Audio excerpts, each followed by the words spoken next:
Дәл қазір біздер Атшулы көлдің жағасында отырмыз. Жергілікті тұрғындардың айтуы бойынша бұл су айдынның дәл ортасы түнгі сағат 2-лерге таман құдды бір алып мониторды қосқандай көк бөлмек болып кетеді екен. Бұл ерекше құбылыс жылдың бір ғана мезгілі осы шілде айының ортасында болады екен.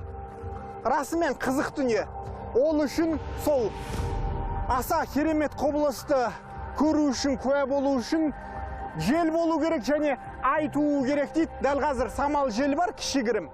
Енді айдың туғанын күтеміз, сағат 1:30 болды. 2-ге дейін уақыт бар, күтейік.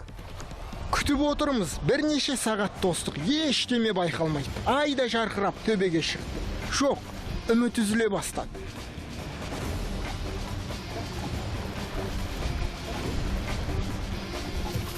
Мә олжас, көрінді, көк бөлмек туып жатыр. Расымен таңғалар дүние. Жел күшейгенде толқын көтерілді де, әуелі көлдің ортасы көк бөлмек болып жана бастады. Сосын біртіндеп әлгі көгілдір сәуле жағаға дейін жетті.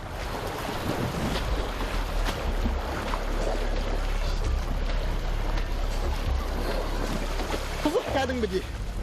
Камераның жарығы болмаса, ешқандай жарық болмаса, жаңағыдай әр басқан қадамың жарқырап, қою көк түске боялады. Қалай камераның жарығын былай сүресің, міне. Көрдіңіз бе? Кәдімгідей түк болмағандай, сол баяғы жер күйінде қалады. Қазақстанда мұндай әдемі көл бар деп, ерекше осындай құбылысқа ие су айдыны бар деп мүлдем ойламаппыз. Керемет нәрсе ғой куә болу деген. Бұл көл неге түнде жарқырайды? Су түбінде фосфор шөгіндісі жиналып қалған ба, әлде жалтырауық жәндіктер болушы еді ғой? Соның әсерінен көл көк түске боялама. Жауабын білмек болып, суға көміп бердік.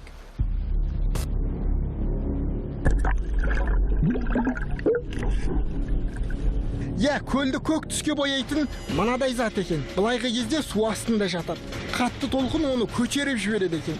Қызығы қит еткен қимылға шарқырап шыға келеді. Не керек, су астындағы топырақты алып шықтық, өзі бір қоймалжың. Алақанға сап, міне, былай түртпек десең көгеріп жанады. Бұл не өзі? Жауабын көл жағасында жүрген балалардан білдік. Это озеро необычное. Бұл көл бір қызық. Түнде жанатын себебі көлде жарқырауық шаяндар бар. Біз қазір соны аулауға келдік. Дәмі бір тәтті. Ал мынау қолыңыздағы көкпеңбек болып жатқан сол шаяндардың олдырығы. Наверное, или 2. Рас айтады. Расымен шаянға ұқсайтын жәндіктен екен. Көл жарқырап шыға келетіні. Міне, толқындар әуелгіде 10 шақтысын, соңыра мыңдағанын жағаға шығарып тастады. Суда, жерде көкпеңбек. Айтпақшы, әлгі шаянға ұқсас не жәндік болды екен деп интернет ақтардық емес пе? Сөйтсек, бұл жарықтық Тынық мұхитында өмір сүретін болып шықты. Бізге қайдан кеп жүр? Үштөбеден осында келетін мынау кәріс ағайын бұл көлді қашаннан бері біледі? Келесі апта журналистік зерттеуден қараңыз. Нұрбек Бекбау, Олжас Беркінбай, ұлттық арна.